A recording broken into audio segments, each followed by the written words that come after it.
പ്രിയമുള്ളവരെ, ഏവർക്കും ഹാജാസ് ക്ലാസ്സസിലേക്ക് ഹൃദ്യമായ ഹാർദമായ സ്വാഗതം.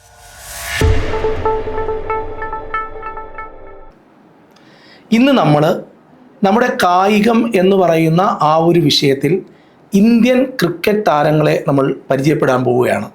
ഇന്ന് ഈ ക്ലാസ്സിലൂടെ നമ്മൾ പരിചയപ്പെടുന്ന ഇന്ത്യൻ ക്രിക്കറ്റ് താരങ്ങളിൽ ആദ്യമായി ക്രിക്കറ്റിലെ ദൈവം എന്നറിയപ്പെടുന്ന നമ്മുടെ സ്വന്തം സച്ചിൻ ടെണ്ടുൽക്കറെ കുറിച്ചാണ് നമുക്കിന്ന് ക്ലാസ്സിൽ കേൾക്കേണ്ടത്.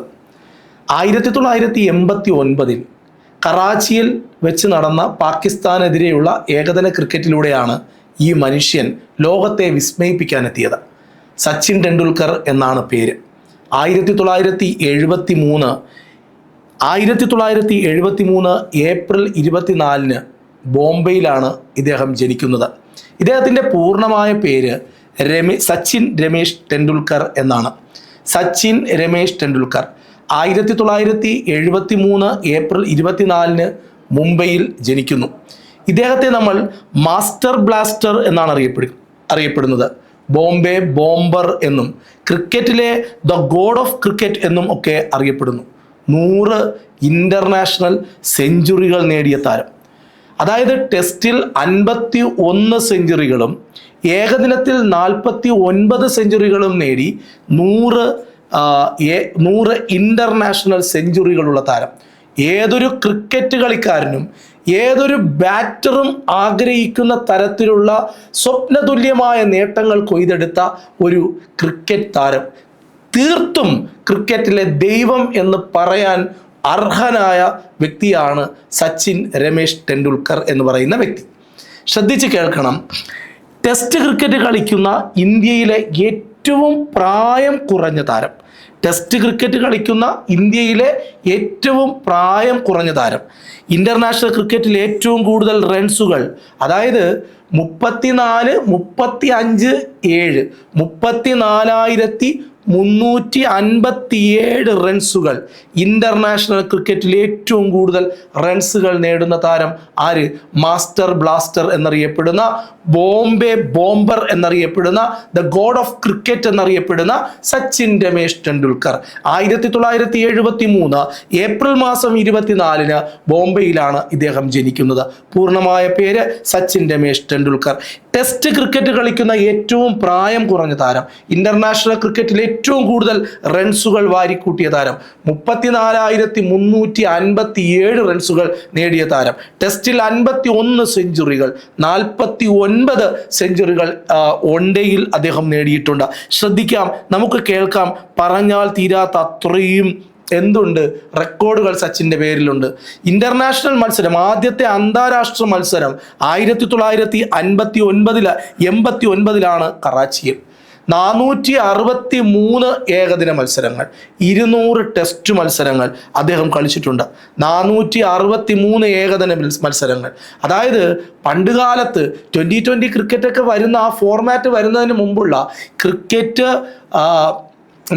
ക്രിക്കറ്റ് എന്ന് പറയുന്നതിൽ ഏറ്റവും ഹരം കൊള്ളിക്കുന്ന ഒരു ഫോർമാറ്റായിരുന്നു വൺ ഡേ ഇൻ്റർനാഷണൽ ക്രിക്കറ്റ് എന്ന് പറയുന്നത്. അവിടെ 463 മത്സരങ്ങൾ കളിച്ചു. എന്നാൽ ക്രിക്കറ്റിലെ ഏറ്റവും കടുപ്പമേറിയ മത്സരങ്ങളാണ് ടെസ്റ്റ് മത്സരങ്ങൾ.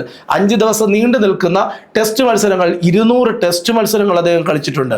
ഒരു മനുഷ്യരാശിയിൽ ഒരു മനുഷ്യന് ക്രിക്കറ്റ് താരം എന്ന നിലയിൽ നേടാൻ കഴിയുന്നതെല്ലാം അത് എങ്ങനെയാണോ ഒരു ക്രിക്കറ്റ് താരം ഒരു ഇൻ്റർനാഷണൽ ക്രിക്കറ്റിലേക്ക് വരുമ്പോൾ അദ്ദേഹം സ്വപ്നം കാണുന്നത്, ആ സ്വപ്നം തുല്യമായ നേട്ടങ്ങളെല്ലാം, സ്വപ്നത്തിലുള്ളത് ഫലിക്കണമെന്നില്ലല്ലോ, അതെല്ലാം നേടിയെടുത്ത താരമാണ് സച്ചിൻ ടെണ്ടുൽക്കർ. ഏകദിനത്തിൽ 18,426 റൺസ്, ടെസ്റ്റിൽ 15,921 റൺസ് നേടിയ താരമാണ് സച്ചിൻ ടെണ്ടുൽക്കർ. ഇനി നമുക്ക് കേൾക്കേണ്ടത് സുനിൽ ഗവാസ്കറെ കുറിച്ചാണ്. ഇന്ത്യൻ ക്രിക്കറ്റിലെ ഇതിഹാസം. അതായത് ക്രിക്കറ്റ്, ടെസ്റ്റ് ക്രിക്കറ്റ് ആയിരുന്നു പുള്ളിയുടെ ഏരിയ. ടെസ്റ്റ് എന്ന് പറഞ്ഞാൽ പണ്ട് മുതൽ ബൗളറുടെ ബോളുകളെല്ലാം ഡിഫെൻഡ് ചെയ്ത് കളിക്കുന്ന ഒരു രീതിയാണ്. കാരണം 5 ദിവസം നീളുന്ന കളിയിൽ മനസ്സ് എപ്പോഴും പാകപ്പെട്ടിരിക്കണം, ഔട്ടാകാതിരിക്കണം. റൺസ് നേടുക എന്നത് ഒരു ഭാഗം, പക്ഷെ അതിനേക്കാളും വിക്കറ്റ് നഷ്ടപ്പെടുത്താതിരിക്കുക എന്നതാണ് അതിൽ ഏറ്റവും പ്രധാനപ്പെട്ട ഒരു കാര്യം. വിക്കറ്റ് നഷ്ടപ്പെടാതിരിക്കണമെങ്കിൽ മനസ്സ് എപ്പോഴും ശാന്തമാകണം. അവർ പ്രകോപനമുണ്ടാക്കിയാൽ പോലും കളിയിൽ നമ്മൾ പ്രകോപിതരാകാതെ നമ്മൾ പോകണം. പക്ഷേ ഇവിടെ സച്ചിൻ ടെണ്ടുൽക്കറുടെ ഏറ്റവും വലിയ പ്രത്യേകത എന്ന് പറയുന്നത് ടെസ്റ്റ് ക്രിക്കറ്റും കളിക്കും, ഏകദിനവും കളിക്കും, T20യും ഒക്കെ കളിക്കും. കളിക്കുക എന്നുള്ള എല്ലാവർക്കും പറ്റും. ടെസ്റ്റ് ക്രിക്കറ്റിൽ ഞാനാണ് ദൈവം, ഏറ്റവും ടോപ്പിൽ. എങ്ങനെയാണോ ഒരു ടെസ്റ്റ് ക്രിക്കറ്റ് കളിക്കേണ്ടത് ആ മനസ്സിലേക്ക് അദ്ദേഹം, ആ ഒരു രീതിയിലേക്ക് അദ്ദേഹം എത്തും. അതാണ് അദ്ദേഹത്തിൻ്റെ പ്രത്യേകത, സച്ചിൻ രമേശ് ടെണ്ടുൽക്കറിൻ്റെ പ്രത്യേകത. ഇവിടെ സുനിൽ ഗവാസ്കറെ കുറിച്ചാണ് നമുക്ക് ചർച്ച ചെയ്യേണ്ടത്. സുനിൽ ഗവാസ്കർ സണ്ണി എന്നും ലിറ്റിൽ മാസ്റ്റർ എന്നും അറിയപ്പെടുന്നു. എപ്പോഴും പരീക്ഷയ്ക്ക് ചോദിക്കുമ്പോൾ മാസ്റ്റർ ബ്ലാസ്റ്റർ എന്നറിയപ്പെടുന്നത് ആരെന്ന് ചോദിക്കുമ്പോഴൊക്കെ സുനിൽ ഗവാസ്കറിനെ എഴുതാറുണ്ട്. സുനിൽ ഗവാസ്കർ ലിറ്റിൽ മാസ്റ്റർ എന്നറിയപ്പെടുന്ന കളിക്കാരനാണ്. ലിറ്റിൽ മാസ്റ്റർ എന്നാണ് അദ്ദേഹം അറിയപ്പെടുന്നത്. ലിറ്റിൽ മാസ്റ്റർ എന്നാണ്. സുനിൽ മനോഹർ ഗവാസ്കർ എന്നാണ് അദ്ദേഹത്തിൻ്റെ പൂർണ്ണമായ പേര്. ടെസ്റ്റ് ക്രിക്കറ്റിൽ 10,000 റൺസ് തികയ്ക്കുന്ന ആദ്യത്തെ ഇന്ത്യൻ താരമാരാണ്? ടെസ്റ്റ് ക്രിക്കറ്റിൽ 10,000 റൺസ് തികയ്ക്കുന്ന ആദ്യത്തെ ഇന്ത്യൻ താരമാണ് സുനിൽ മനോഹർ ഗവാസ്കർ. ടെസ്റ്റ് ക്രിക്കറ്റിൽ ആദ്യം സണ്ണി എന്നറിയപ്പെടുന്ന, ലിറ്റിൽ മാസ്റ്റർ എന്നറിയപ്പെടുന്ന, ടെസ്റ്റ് ക്രിക്കറ്റിൽ ആദ്യമായി 10,000 റൺസ് തികയ്ക്കുന്ന താരമാണ് സുനിൽ ഗവാസ്കർ. ഒരു ടെസ്റ്റ് ക്രിക്കറ്റിൽ 2 ഇന്നിങ്സുകളുണ്ട്. ആ 2 ഇന്നിങ്സിലും ഇദ്ദേഹത്തെയാണ് നമ്മൾ കളിക്കാൻ ഇറക്കുന്നതെങ്കിൽ ഇന്ത്യൻ താരമാണ്. ഒരു ടെസ്റ്റ് കളിയിൽ 2 തവണ ബാറ്റ് ചെയ്യാൻ കഴിയും, 2 ഇന്നിങ്സുകളിലായി. ഈ 2 ഇന്നിങ്സുകളിലും സെഞ്ചുറി അടിച്ചിട്ടുണ്ട് 3 തവണ. 3 ടെസ്റ്റുകളിൽ 2 ഇന്നിങ്സിലും സെഞ്ചുറി അടിച്ചിട്ടുള്ള ആദ്യത്തെ താരമാണ് സുനിൽ ഗവാസ്കർ എന്ന് പറയുന്നത്. അങ്ങനെയൊക്കെയാണ് അദ്ദേഹം ഭയങ്കര ഫേമസ്. 10,000 റൺസ് നേടുന്നു. അങ്ങനെ നേടുന്ന ആദ്യത്തെ ഇന്ത്യൻ താരം ടെസ്റ്റ് ക്രിക്കറ്റിൽ. 2009 ICCയുടെ ഹോൾ ഓഫ് ഫെയിമിൽ ഉൾപ്പെട്ട ഇന്ത്യൻ താരം. ICCയുടെ ഹോൾ ഓഫ് ഫെയിമിൽ ഉൾപ്പെട്ട ഇന്ത്യൻ താരം. ടെസ്റ്റിൽ 100 ക്യാച്ചുകൾ. വിക്കറ്റ് കീപ്പറിന് എപ്പോഴും ക്യാച്ച് കിട്ടാനുള്ള സാധ്യതയുണ്ട്. വിക്കറ്റ് കീപ്പറെ മാറ്റി നിർത്തിയാൽ ടെസ്റ്റ് ക്രിക്കറ്റിൽ 100 ക്യാച്ചുകൾ നേടുന്ന ഇന്ത്യൻ താരമാണ്, വിക്കറ്റ് കീപ്പർമാർ ഒഴികെ നോക്കുകയാണെങ്കിൽ. അങ്ങനത്തെ താരമാണ് സുനിൽ ഗവാസ്കർ എന്ന് പറയുന്നത്.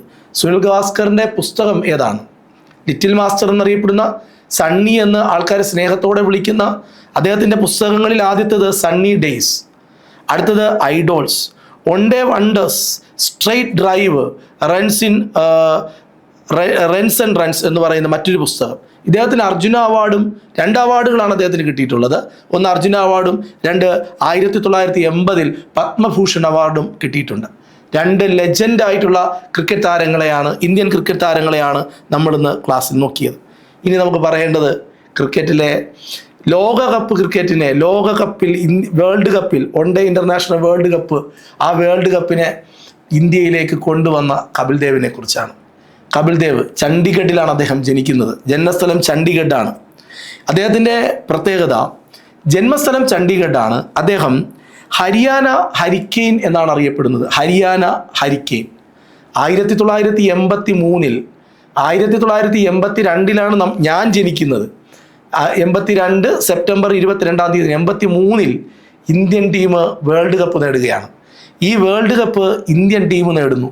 വെസ്റ്റ് ഇൻഡീസും അതുപോലെയുള്ള ഇംഗ്ലണ്ട് പോലെയുള്ള രാജ്യങ്ങളൊക്കെ ക്രിക്കറ്റിൻ്റെ ഏറ്റവും അധിപന്മാരായി വാണിരുന്ന സമയത്ത്, ക്രിക്കറ്റിൻ്റെ ജന്മദേശം ഇംഗ്ലണ്ടാണെന്ന് നിങ്ങൾക്ക് എല്ലാവർക്കും അറിയാം. ആ ക്രിക്കറ്റിൽ ഇന്ത്യ അന്ന് ഒന്നുമല്ലാതിരുന്ന സമയത്ത് 1983 ഒരു വേൾഡ് കപ്പിനെ ഇന്ത്യയിലേക്ക് കൊണ്ടുവരുന്നതിൻ്റെ നായകനായി നിന്ന, ഒരു ടിപ്പു സുൽത്താൻ്റെ തലയെടുപ്പോടി നിന്ന ഈ ഹരിയാന ഹരിക്കെയിനെ കുറിച്ചാണ് നമുക്ക് കേൾക്കേണ്ടത്. കപിൽ ദേവിനെ കുറിച്ചാണ്.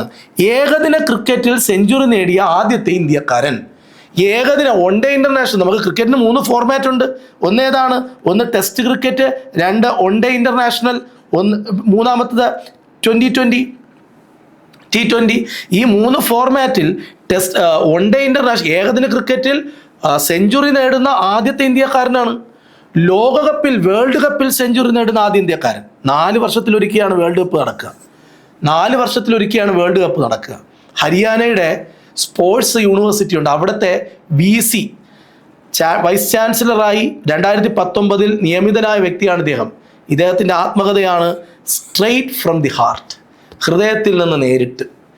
സ്ട്രെയിറ്റ് ഫ്രം ദി ഹാർട്ട് ആരുടെ ആത്മകഥയാണെന്ന് PSC ചോദിച്ചിട്ടുണ്ട്. കപിൽ ദേവിൻ്റെ ആത്മകഥയാണ്. ചണ്ഡീഗഡിൽ ജനിച്ച ഹരിയാന ഹരിക്കെയിൻ എന്നറിയപ്പെടുന്ന വ്യക്തിയാണ് കപിൽ ദേവ്. 1983 അദ്ദേഹം വേൾഡ് കപ്പിനെ ഇന്ത്യയിലേക്ക് ആദ്യമായി വേൾഡ് കപ്പ് ജയിക്കുന്ന അദ്ദേഹത്തിൻ്റെ കീഴിലാണ് അദ്ദേഹം ക്യാപ്റ്റനായിരുന്നപ്പോഴാണ്. ഏകദിനത്തിൽ സെഞ്ചുറി നേടുന്ന ആദ്യത്തെ ഇന്ത്യക്കാരനാണ്. ലോകകപ്പിൽ സെഞ്ചുറി നേടുന്ന ആദ്യത്തെ ഇന്ത്യക്കാരനാണ്. ഹരിയാനയുടെ കായിക സർവകലാശാലയിൽ 2019 അദ്ദേഹം ചാൻസലർ ആകുന്നു. അദ്ദേഹത്തിൻ്റെ ആത്മകഥയാണ് സ്ട്രെയിറ്റ് ഫ്രം ഹാർട്ട്. ഓക്കെ, അടുത്ത് നമുക്ക് കേൾക്കാം. അദ്ദേഹത്തിൻ്റെ പ്രധാനപ്പെട്ട പുസ്തകമാണ് ബൈ ഗോഡ്സ് ഡിഗ്രി, ദൈവത്തിൻ്റെ ബൈ ഗോഡ്സ് ഡിഗ്രി. ഇനി ഇന്ത്യയുടെ ആദ്യത്തെ ക്രിക്കറ്റ് ലോകകപ്പിൻ്റെ കഥ പറയുന്നത് 83 എന്ന് പറഞ്ഞാൽ എന്താ പ്രത്യേകത? ഇന്ത്യ വേൾഡ് കപ്പ് നേടിയ വർഷം 1983 എന്ന് പറഞ്ഞൊരു സിനിമ ഇറങ്ങി. ഇന്ത്യയുടെ വേൾഡ് കപ്പ് ചരിത്രം പറയാൻ, ആ വിജയം പറയാൻ വേണ്ടിയിട്ട് പുറത്തിറങ്ങിയ സിനിമയാണ് 83 എന്ന് പറയുന്ന സിനിമ.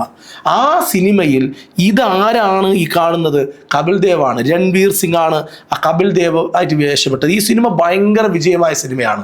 കബീർ ഖാനാണ് ഈ സിനിമ സംവിധാനം ചെയ്തത്. ക്രിക്കറ്റ് ആരാധകരെയൊക്കെ മുന്നിൽ കണ്ടുകൊണ്ട് ഇന്ത്യയിൽ ഏറ്റവും കൂടുതൽ ആരാധകർ ഏത് കായിക ഇനത്തിനാണെന്ന് ചോദിച്ചാൽ ക്രിക്കറ്റിനാണ്. ക്രിക്കറ്റ് ആരാധകരെല്ലാം മുന്നിൽ കണ്ടുകൊണ്ട് കബീർ ഖാൻ സംവിധാനം ചെയ്ത ചിത്രമാണ്. അതിൽ കപിൽ ദേവിൻ്റെ വേഷമണിഞ്ഞത് രൺവീർ സിംഗ് ആണ്. ഇദ്ദേഹത്തിന് അർജുന അവാർഡ് കിട്ടിയിട്ടുണ്ട് 79-80 കാലഘട്ടങ്ങളിൽ. പിന്നെ അതുപോലെ തന്നെ Wisden cricket of the year കിട്ടിയിട്ടുണ്ട്, പത്മശ്രീ കിട്ടിയിട്ടുണ്ട്, പത്മഭൂഷൺ കിട്ടിയിട്ടുണ്ട്, ICC cricket hall of fame 2010 കിട്ടിയിട്ടുണ്ട്. ഇങ്ങനെ ഒരുപാട് പുരസ്കാരങ്ങൾ നേടിയ ക്രിക്കറ്റ് പ്രതിഭയാണ് കപിൽ ദേവ്. അതിലുപരി ഒരു ക്രിക്കറ്റുകാരൻ എന്നതിലുപരി അദ്ദേഹം ഏറ്റവും നല്ലൊരു വ്യക്തി കൂടിയാണ് എന്ന് ഓർമ്മപ്പെടുത്തിക്കൊണ്ട് നമ്മൾ അടുത്ത പോയിന്റിലേക്ക് കടക്കുന്നു. അടുത്തത് അനിൽ കുംബ്ലെ. ലെഗ് സ്പിന്നറാണ്, ഇന്ത്യയുടെ ബൗളറാണ്. നമ്മൾ കപിൽ ദേവ് ഒരു ഓൾറൗണ്ടറാണ്. ക്രിക്കറ്റിൽ ബാറ്ററും ബൗളറും ഉണ്ട്. ബാറ്റിങ്ങും ബൗളിങ്ങും ചെയ്യുന്നവരെയാണ് നമ്മൾ ഓൾറൗണ്ടർ എന്ന് പറയുക. അങ്ങനെയാണെങ്കിൽ കപിൽ ദേവ് തികഞ്ഞ ഒരു ഓൾറൗണ്ടർ ആയിരുന്നു. സച്ചിൻ ടെണ്ടുൽക്കർ ഒരു ബാറ്ററാണ്. എന്നാൽ സുനിൽ ഗവാസ്കർ നമ്മൾ കേട്ടു, അദ്ദേഹം ഒരു ബാറ്ററാണ്. ബാറ്റ്സ്മാനെ പുതിയ പേരാണ് ബാറ്റർ. അങ്ങനെയാണെങ്കിൽ അനിൽ കുംബ്ലെ ഒരു ഓൾറൗണ്ടർ എന്ന് പറയാൻ, ബൗളർ, ലെഗ് സ്പിന്നർ. അദ്ദേഹം ലെഗ് സ്പിന്നറാണ്. അദ്ദേഹത്തിൻ്റെ ജന്മദേശം, കപിൽ ദേവിൻ്റെ ജന്മദേശം ചണ്ഡീഗഡ് ആണെങ്കിൽ ഇദ്ദേഹം കർണാടകക്കാരനാണ്. കർണാടകയാണ് അദ്ദേഹത്തിൻ്റെ ജന്മദേശം. ജംബോ എന്നാണ് അറിയപ്പെടുക. അപ്പോൾ ജംബോ എന്നറിയപ്പെടുന്നത് ഹരിയാന ഹരിക്കെയിൻ എന്നറിയപ്പെടുന്നത് കപിൽ ദേവ് ആണെങ്കിൽ ജംബോ എന്നറിയപ്പെടുന്നത് നമ്മുടെ അനിൽ കുംബ്ലെയാണ്. ടെസ്റ്റ് ക്രിക്കറ്റിൽ ഏറ്റവും കൂടുതൽ വിക്കറ്റുകൾ നേടിയ ഇന്ത്യൻ താരം 619 വിക്കറ്റുകളാണ് ടെസ്റ്റിൽ ഇദ്ദേഹം നേടിയെടുത്തത്. 619 വിക്കറ്റുകൾ. ടെസ്റ്റ് ക്രിക്കറ്റിൽ ഏറ്റവും കൂടുതൽ വിക്കറ്റുകൾ നേടുന്ന ഇന്ത്യൻ താരം. ടെസ്റ്റിൽ ഒരു ഇന്നിങ്സ് എന്ന് പറഞ്ഞാൽ 10 പേരാണ് എതിർ ടീമിൽ ബാറ്റിങ്ങിന് ഇറങ്ങുന്നത്. ഈ 10 വിക്കറ്റ് നേടിയ താരം, ടെസ്റ്റ് ക്രിക്കറ്റിൽ ഒരു ഇന്നിങ്സിൽ 10 വിക്കറ്റുകൾ നേടിയ രണ്ടാമത്തെ താരം ലോകത്തിൽ. എന്നാൽ ആദ്യത്തെ ഇന്ത്യൻ താരം, എന്നാൽ ഒരു ടെസ്റ്റ് ക്രിക്കറ്റിലെ 10 വിക്കറ്റ് നേടുന്ന ആദ്യത്തെ താരം ഇംഗ്ലണ്ടിൻ്റെ ജിം ലേക്കർ എന്ന് പറയുന്ന താരമാണ്. ടെസ്റ്റ് ക്രിക്കറ്റിൽ 10 വിക്കറ്റ് നേടുന്ന ആദ്യത്തെ താരം എന്ന് പറയുന്നത് ഒരു ഇന്നിങ്സിൽ 10 വിക്കറ്റ് ഉണ്ട്, 10 വിക്കറ്റ് ഒരാളെടുത്തത്. അതാരാണ്? ജിം ലേക്കർ, ഇംഗ്ലണ്ടിൻ്റെ. അത് പക്ഷേ ഇന്ത്യയിൽ നിന്നും അങ്ങനെ ഒരു 10 വിക്കറ്റ് നേട്ടം ഒരു ഇന്നിങ്സിൽ കൈക്കൊള്ളുന്നത് ആരാണെന്ന് ചോദിച്ചാൽ അനിൽ കുംബ്ലെയാണ്. ഓക്കെ, ആദ്യത്തെ ഇന്ത്യൻ. ഇപ്പം ലോക ക്രിക്കറ്റുമായിട്ട് കമ്പയർ ചെയ്യുമ്പോൾ രണ്ടാമത്തെ താരമായിട്ട് വരും. ടെസ്റ്റ് ക്രിക്കറ്റിൽ ഏറ്റവും കൂടുതൽ വിക്കറ്റുകൾ നേടിയ ബൗളർമാരെ ലിസ്റ്റ് എടുത്താൽ മുത്തയ്യ മുരളീധരൻ, ഷെയ്ൻ വോൺ, അങ്ങനെയൊക്കെ നോക്കുന്ന ഒരു ലിസ്റ്റുണ്ട്. അവിടെ ഇദ്ദേഹത്തിൻ്റെ സ്ഥാനം 4ാം സ്ഥാനം. ടെസ്റ്റ് ക്രിക്കറ്റിൽ ഏറ്റവും കൂടുതൽ വിക്കറ്റുകൾ നേടിയ ബൗളർമാരിൽ 4ാം സ്ഥാനമാണ് ഇദ്ദേഹത്തിനുള്ളത്. ടെസ്റ്റ് ക്രിക്കറ്റിൽ വിക്കറ്റ് എടുക്കാൻ അദ്ദേഹം ഭയങ്കര കാലനാണ്. നമ്മൾ നേരത്തെ സുനിൽ ഗവാസ്കർ പറഞ്ഞത് ടെസ്റ്റ് ക്രിക്കറ്റ് ആയിരുന്നു സുനിൽ ഗവാസ്കറിൻ്റെ ഏരിയ. ഏറ്റവും കൂടുതൽ ഏകദിന വിക്കറ്റുകൾ നേടിയ ഇന്ത്യൻ താരം, ഏറ്റവും കൂടുതൽ ഏകദിന വിക്കറ്റുകൾ 619 വിക്കറ്റുകളാണ് ടെസ്റ്റ് ക്രിക്കറ്റിൽ ഇദ്ദേഹം നേടിയിട്ടുള്ളത്. ടെസ്റ്റ് ക്രിക്കറ്റിൽ ഏറ്റവും കൂടുതൽ വിക്കറ്റുകൾ നേടുന്ന ഇന്ത്യൻ താരം അനിൽ കുംബ്ലെയാണ്. എന്നാൽ ഏകദിന ക്രിക്കറ്റിൽ ഏറ്റവും കൂടുതൽ വിക്കറ്റുകൾ നേടിയതും ഇദ്ദേഹമാണ്. ഇദ്ദേഹത്തിൻ്റെ ആത്മകഥയുടെ പേരാണ് വൈഡ് ആംഗിൾ. ഇദ്ദേഹത്തിൻ്റെ ആത്മകഥയുടെ പേര് വൈഡ് ആംഗിൾ എന്നാണ്. വൈഡ് ആംഗിൾ ആരുടെ ആത്മകഥയാണ്? വൈഡ് ആംഗിൾ അനിൽ കുംബ്ലെയുടെ ആത്മകഥയാണ്. കപിൽ ദേവിൻ്റെ ആത്മകഥയാണ് സ്ട്രെയിറ്റ് ഫ്രം ദി ഹാർട്ട്. ആരുടെ ആത്മകഥയാണ്? കപിൽ ദേവിൻ്റെ ആത്മകഥയാണ്. വൈഡ് ആംഗിൾ എന്ന് പറയുന്നത് ആരുടെ ആത്മകഥയാണ്? അനിൽ കുംബ്ലെയുടെ ആത്മകഥയാണ്. അർജുന അവാർഡ് നേടിയ താരം. Wisden cricket of the year 1996 നേടിയ താരം, Padmashri 2005 ICC cricket hall of fame 2015 നേടിയ താരം അനിൽ കുംബ്ലെ ജംബോ എന്നറിയപ്പെടുന്നു. മഹേന്ദ്ര സിംഗ് ധോനി, എന്താണ് പറയേണ്ടത്? ഇന്ത്യയെ തുടർച്ചയായി ക്രിക്കറ്റിൽ ജയിക്കാൻ പഠിപ്പിച്ച മിസ്റ്റർ കൂൾ എന്നറിയപ്പെടുന്ന, റാഞ്ചിയുടെ രാജകുമാരൻ എന്നറിയപ്പെടുന്ന താരം. IPL എന്ന് പറയുന്ന ക്രിക്കറ്റിൽ ക്രിക്കറ്റിൽ ഏറ്റവും കൂടുതൽ ലേലത്തുകയ്ക്ക് വിറ്റുപോയ താരം. പറയേണ്ടത് ഇന്ത്യ കണ്ട എക്കാലത്തെയും മികച്ച ക്യാപ്റ്റന്മാരിൽ ഒരാൾ, ഏറ്റവും മികച്ച വിക്കറ്റ് കീപ്പർ, ലോകത്തെ അത്ഭുതപ്പെടുത്തിയ വിക്കറ്റ് കീപ്പർ. ഒരു ക്രിക്കറ്റ് കളിയിൽ ടെൻഷൻ്റെ ലെവലേഷൻ പോലുമില്ലാതെ കൂളായി നിന്ന് കളി ജയിപ്പിച്ച് കൂടെയുള്ളവരെ കൂടെ നിർത്തി ഉപയോഗിക്കേണ്ട രീതിയിൽ ബുദ്ധി സാമർഥ്യം ഉപയോഗിച്ച് കളിച്ച് ജയിപ്പിക്കുന്ന താരം. എപ്പോൾ എങ്ങനെയാണ് ബാറ്റ് ചെയ്യുന്നതെന്ന് പറയാൻ പറ്റില്ല. അദ്ദേഹത്തിൻ്റെ പേരിൽ സ്വന്തമായൊരു ഷോട്ട് തന്നെയുണ്ട്. അത് ഹെലികോപ്റ്റർ ഷോട്ട് എന്നാണ് അറിയപ്പെടുക. നമുക്ക് കേൾക്കേണ്ടത് മഹേന്ദ്ര സിംഗ് ധോനിയെക്കുറിച്ചാണ്. സ്വദേശം ജാർഖണ്ഡാണ്, കൽക്കരികളുടെ നാട്.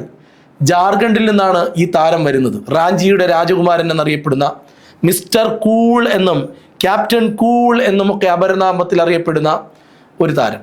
എന്നോട് ക്രിക്കറ്റ് ആരാധകൻ എന്ന നിലയിൽ ഒരു 11 പേരടങ്ങുന്ന ഒരു ക്രിക്കറ്റ് ടീമിനെ സെലക്ട് ചെയ്യാൻ പറഞ്ഞാൽ ഞാൻ ആ ടീമിൽ ആദ്യം എഴുതുന്ന പേര് ഒരുപക്ഷെ ഈ ധോനിയുടെ പേരായിരിക്കും. കാരണം ഒരു ടീമിനെ നയിക്കാൻ ഒരാൾ വേണമല്ലോ. ക്യാപ്റ്റൻ എന്ന നിലയിൽ ഒരുപാട്, വസീം അക്രം പാകിസ്ഥാന്റെ എക്കാലത്തെയും ഏറ്റവും മികച്ച ക്യാപ്റ്റനാണ്. റിക്കി പോണ്ടിങ് ഓസ്ട്രേലിയയുടെ ഏറ്റവും മികച്ച ക്യാപ്റ്റനാണ്. രണതുംഗ ഏറ്റവും മികച്ച ക്യാപ്റ്റനാണ് ശ്രീലങ്കയ്ക്ക് വേൾഡ് കപ്പ് നേടിക്കൊടുത്ത താരമാണ് അദ്ദേഹം. എന്നാൽ ഇങ്ങനെ ഓരോ രാജ്യത്തിനും അവരുടേതായ നല്ല മികച്ച ക്യാപ്റ്റന്മാരുണ്ടായിട്ടുണ്ട്. പക്ഷേ ധോനി അതിലൊക്കെ മുകളിലാണ്. അപ്പോൾ ഏകദിന ക്രിക്കറ്റിൽ ഒരു വിക്കറ്റ് കീപ്പറിൻ്റെ ഏറ്റവും ഉയർന്ന സ്കോർ നേടിയ താരമാണ്. ഏകദിന ക്രിക്കറ്റിൽ ഒരു വിക്കറ്റ് കീപ്പർ ബാറ്റ് ചെയ്യാൻ വന്ന് ഏറ്റവും ഉയർന്ന സ്കോർ നേടുന്നു, 183 റൺസ് ശ്രീലങ്കയ്ക്കെതിരെ. ഒരു വിക്കറ്റ് കീപ്പറിൻ്റെ ബാറ്റിൽ നിന്ന് പിറക്കുന്ന ഏറ്റവും ഉയർന്ന സ്കോർ 183 റൺസ് ശ്രീലങ്കയ്ക്കെതിരെ ഏകദിന ക്രിക്കറ്റിൽ. ക്യാപ്റ്റൻ സ്ഥാനത്ത് ഇരുന്നു കൊണ്ട് ഏറ്റവും കൂടുതൽ ഇന്റർനാഷണൽ മത്സരങ്ങൾ കളിച്ച ഇന്ത്യൻ ക്രിക്കറ്റ് താരം ക്യാപ്റ്റൻ സ്ഥാനത്ത് ഇരുന്നു കൊണ്ട്. സച്ചിൻ ടെണ്ടുൽക്കർ ക്യാപ്റ്റനായിട്ടുണ്ട്, പക്ഷേ അദ്ദേഹം ഏറ്റവും കൂടുതൽ കളികൾ കളിച്ചത് ക്യാപ്റ്റനായി നിന്നുകൊണ്ടല്ല. ഇദ്ദേഹം ക്യാപ്റ്റനായി നിന്നുകൊണ്ട് ഏറ്റവും കൂടുതൽ കളികൾ കളിച്ചു എന്നുള്ളതാണ്. 2011 ഇന്ത്യൻ ക്രിക്കറ്റ് ടീം ലോകകപ്പ് നേടിയപ്പോൾ ടീം ക്യാപ്റ്റൻ. 1983 1-ഡേ ഇന്റർനാഷണൽ ക്രിക്കറ്റിന്റെ വേൾഡ് കപ്പിൽ ഇന്ത്യ മുത്തമിടുന്ന സമയത്ത് അത് കപിൽ ദേവാണ് ഇന്ത്യയെ വേൾഡ് കപ്പ് നേടാൻ പഠിപ്പിച്ചതെങ്കിൽ എത്ര കാലം നമ്മൾ കാത്തിരിക്കേണ്ടി വന്നു. 2011 വരെ. 2011 വീണ്ടും ഇന്ത്യ വേൾഡ് കപ്പ് നേടുമ്പോൾ അതിൻ്റെ അമരക്കാരനായി ആരുണ്ടായിരുന്നു? ധോനി ഉണ്ടായിരുന്നു. 2007 ആദ്യത്തെ 2020 എന്ന് പറയുന്ന ക്രിക്കറ്റിൻ്റെ കുട്ടിക്കളി വന്നപ്പോൾ അത് 2020 ആദ്യത്തെ വേൾഡ് കപ്പ് നേടുന്ന പ്രഥമ 2020 ലോകകപ്പ് നേടിയപ്പോൾ 2007 2020 ഏറ്റവും ആ ഫോർമാറ്റിൽ കളി വന്നപ്പോൾ അതിൻ്റെ ഒരു വേൾഡ് കപ്പ് വെച്ചപ്പോൾ അന്ന് ഇന്ത്യയുടെ ക്യാപ്റ്റൻ, ഇന്ത്യയാണ് ആദ്യത്തെ കപ്പ് നേടുന്നത്, അന്ന് ക്യാപ്റ്റൻ ധോണിയായിരുന്നു. 2020 ക്രിക്കറ്റ് ഫോർമാറ്റിൽ 300 കളികളിൽ ക്യാപ്റ്റനായ ആദ്യ താരം 300 കളികളിൽ ക്യാപ്റ്റനായി. ക്യാപ്റ്റൻ തന്നെയാണ് അദ്ദേഹം, ക്യാപ്റ്റൻ കൂടെ തന്നെയാണ് അദ്ദേഹം. ICCയുടെ പ്രധാനപ്പെട്ട 3 ട്രോഫികളാണ് വേൾഡ് കപ്പ്, 2020 ചാമ്പ്യൻസ് ട്രോഫി, ഇതെല്ലാം നേടിക്കൊടുത്ത നായകനാണ് ഇദ്ദേഹം. ഒരു ക്രിക്കറ്റ് ഇഷ്ടപ്പെടുന്ന ഒരു താരം അല്ലെങ്കിൽ ഒരു ക്രിക്കറ്റ് കളിക്കാരനെ സംബന്ധിച്ചിടത്തോളം, ഒരു ക്രിക്കറ്റ് നായകനെ സംബന്ധിച്ചിടത്തോളം വേൾഡ് കപ്പ് നേടിയെടുക്കുക, 2020 വേൾഡ് കപ്പ് നേടിയെടുക്കുക, ചാമ്പ്യൻസ് ട്രോഫി വിജയിക്കുക എന്നൊക്കെ പറയുന്നത് സ്വപ്നതുല്യമാണ്. ക്രിസ്ത്യാനോ റൊണാൾഡോ എന്ന് പറയുന്ന ഫുട്ബോൾ താരം ലോകം കണ്ട എക്കാലത്തെ ഏറ്റവും മികച്ച താരങ്ങളിലൊന്നാണ്, മെസ്സിയെ പോലെ. പക്ഷേ ഒരു പോർച്ചുഗലിന് ഒരു വേൾഡ് കപ്പ് നേടിക്കൊടുക്കാൻ അദ്ദേഹത്തിന് കഴിഞ്ഞു എന്നുള്ളതാണ്. അപ്പോൾ ESPN ക്രിക്കറ്റ് ഇൻഫോയുടെ ദശാബ്ദ ഏകദിന 2020 ടീമിൻ്റെ നായകനായി തിരഞ്ഞെടുത്ത വ്യക്തിയാണ്.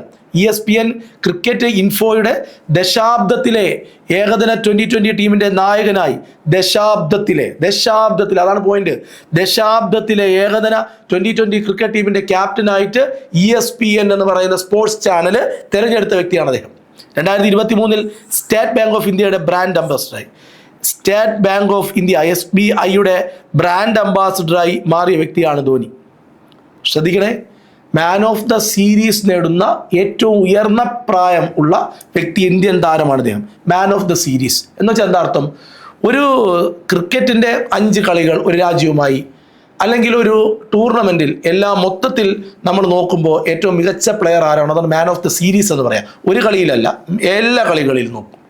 അങ്ങനെ മാൻ ഓഫ് ദ സീരീസ് പട്ടം കിട്ടുന്ന ഏറ്റവും ഉയർന്ന പ്രായം കൂടിയ വ്യക്തി, ഏകദിനത്തിൽ ഏറ്റവും കൂടുതൽ വിജയം നേടുന്ന ക്യാപ്റ്റന്മാരിൽ 2ാമത്, വേൾഡ് കപ്പ് അല്ല ഏകദിനത്തിൽ വൺ ഡേ ഇൻ്റർനാഷണൽ ഏറ്റവും കൂടുതൽ വിജയങ്ങൾ നേടുന്ന ക്യാപ്റ്റന്മാരിൽ 2ാം സ്ഥാനം.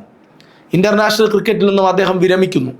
2020 ഓഗസ്റ്റ് 15 അദ്ദേഹം ഇൻ്റർനാഷണൽ ക്രിക്കറ്റിൽ നിന്ന് വിരമിക്കുന്നത്. ഞാൻ നേരത്തെ പറഞ്ഞു, ആദ്യത്തെ IPL വില കൂടിയ താരം, ആദ്യത്തെ IPL, ഞാൻ നേരത്തെ IPL വില കൂടിയ താരം എന്നാണ് പഠിപ്പിച്ചത്, അങ്ങനെയല്ല, ആദ്യത്തെ IPL വില കൂടിയ താരം, ഇന്ത്യൻ IPL 100 വിജയം നേടുന്ന ആദ്യത്തെ നായകൻ, IPL 100 വിജയങ്ങൾ നേടുന്ന ആദ്യത്തെ നായകൻ. ഇതൊക്കെ ഇനി ആര് പൊളിക്കുമെന്നുള്ളതാണ്.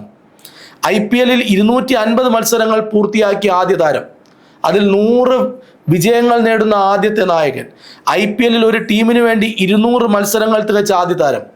ചെന്നൈ സൂപ്പർ കിങ്സ് ആണ് അദ്ദേഹത്തിൻ്റെ ടീം. IPL ഒരു ടീമിന് വേണ്ടി 200 മത്സരങ്ങൾ തികച്ച ആദ്യ താരം, IPL ഒരു ടീമിനെ 200 മത്സരങ്ങളിൽ നയിച്ച താരം ആര്? അദ്ദേഹം ധോനിയാണ്. IPL ഏറ്റവും കൂടുതൽ പുറത്താക്കലുകൾ, ക്യാച്ചിലൂടെ പുറത്താകലുകൾ, 200 പുറത്താകലുകൾ, IPL 200 പേരെ ഔട്ടാക്കി, ക്യാച്ച് എടുത്തും സ്റ്റെമ്പ് ചെയ്തൊക്കെ. ആദ്യത്തെ IPL ഏറ്റവും വില കൂടിയ താരം ആര്? ധോനി. എന്നാൽ IPL 200 പുറത്താകലുകൾ നടത്തിയ ആദ്യത്തെ വിക്കറ്റ് കീപ്പർ, IPL ക്യാപ്റ്റനായി 5 കിരീടങ്ങൾ നേടി. ടീം ചെന്നൈ സൂപ്പർ കിങ്സ് 2010, 11, 18, 21, 23 അദ്ദേഹം ചെന്നൈ സൂപ്പർ കിങ്സിന് കിരീടം നേടിക്കൊടുത്തു. ഇന്ത്യയെ വേൾഡ് കപ്പ് 2011 വിജയിപ്പിക്കാൻ ആദ്യത്തെ 2020 വേൾഡ് കപ്പ് ഇന്ത്യയിലേക്ക് എത്തിച്ചെങ്കിൽ ഒരു IPL മത്സരത്തിൽ അദ്ദേഹത്തിന് 5 തവണ ചെന്നൈക്ക് ആ കിരീടം നേടിക്കൊടുക്കാൻ ഈ ധോനിക്ക് കഴിഞ്ഞു. ചെന്നൈ ഭയങ്കര ഹാപ്പിയാണ്. ICCയുടെ 2020 one day team of the ഡീക്കേഡിൻ്റെ ക്യാപ്റ്റനായി തിരഞ്ഞെടുക്കപ്പെട്ട വ്യക്തി. ഓക്കെ, ICCയുടെ spirit of cricket award of the decade താരം. ധോണിയുടെ ജീവിതത്തെ ആസ്പദമാക്കി പുറത്തിറങ്ങിയ സിനിമയാണ് MS Dhoni the untold story എന്നാണ്. ആരും പറയാത്ത കഥ. ധോണിയായി അതിനകത്ത് ആ സിനിമയിൽ വേഷമിട്ടത് സുശാന്ത് സിംഗ് രജ്പുത് എന്ന് പറയുന്ന വ്യക്തിയാണ് അതിനകത്ത് ധോനിയായിട്ട് വേഷമിട്ടത്. പ്രധാനപ്പെട്ട ബഹുമതികൾ ഖേൽരത്ന കിട്ടിയിട്ടുണ്ട്, പത്മശ്രീ കിട്ടിയിട്ടുണ്ട്, പത്മഭൂഷൺ കിട്ടിയിട്ടുണ്ട്. ആർക്ക്? ധോനിക്ക്. ഇന്ത്യൻ ക്രിക്കറ്റ് താരങ്ങളെ കുറിച്ചുള്ള ക്ലാസ്സാണ്. ഈ വീഡിയോ ക്ലാസ്സിൽ നമ്മൾ ഇന്ത്യൻ ക്രിക്കറ്റിലെ ഏറ്റവും ലെജൻഡ് ആയിട്ടുള്ള കുറച്ച് പേരെയാണ് പരിചയപ്പെട്ടത്. നമ്മൾ സച്ചിൻ ടെണ്ടുൽക്കറിലാണ് തുടങ്ങിയത്. അതിനുശേഷം സുനിൽ ഗവാസ്കറെയും കപിൽ ദേവിനെയും അനിൽ കുംബ്ലെയും ഒക്കെ നമ്മൾ ക്ലാസ്സിനകത്ത് കേട്ടു. ഇനി ധോനിയിലാണ് നമ്മൾ ഈ ക്ലാസ് അവസാനിപ്പിച്ചത്. അടുത്ത ദിവസം നമുക്ക് വേറൊരു സച്ചിൻ ടെണ്ടുൽക്കറെ കുറേ കാലം കഴിഞ്ഞപ്പോൾ നമുക്ക് കിട്ടിയിട്ടുണ്ടായിരുന്നു. ആ ക്രിക്കറ്റ് താരം വേറെ ആരുമല്ല, ഞാൻ നിങ്ങളൊക്കെ ഹൃദയത്തിൽ വെച്ച് സൂക്ഷിക്കുന്ന ഒരു സച്ചിൻ ടെണ്ടുൽക്കറെ പോലെ ഇഷ്ടപ്പെടുന്ന ഒരു ക്രിക്കറ്റ് താരം വിരാട് കോഹ്ലി. വിരാട് കോഹ്ലിയെക്കുറിച്ചും രോഹിത് ശർമ്മയെക്കുറിച്ചും രവീന്ദ്ര ജഡേജയെക്കുറിച്ചും ഒക്കെ നമുക്കിനി കേൾക്കാനുണ്ട്. സൗരവ് ഗാംഗുലിയെക്കുറിച്ചും. ആവേശത്തോടെ ഇന്ത്യൻ ക്രിക്കറ്റ് ടീമിൻ്റെ ബംഗാൾ കടുവ എന്നറിയപ്പെടുന്ന ക്രിക്കറ്ററാണ് ഗാംഗുലിയെക്കുറിച്ചൊക്കെ നമുക്ക് കേൾക്കാനുണ്ട്. ഗൗതം ഗംഭീറിനെ കുറിച്ചൊക്കെ നമുക്ക് വീണ്ടും അടുത്ത ഒരു വീഡിയോ ക്ലാസ്സിൽ ഇന്ത്യൻ ക്രിക്കറ്റ് താരങ്ങളെക്കുറിച്ചുള്ള അടുത്ത ക്ലാസ് നമുക്ക് വീണ്ടും കാണാം. Bye bye.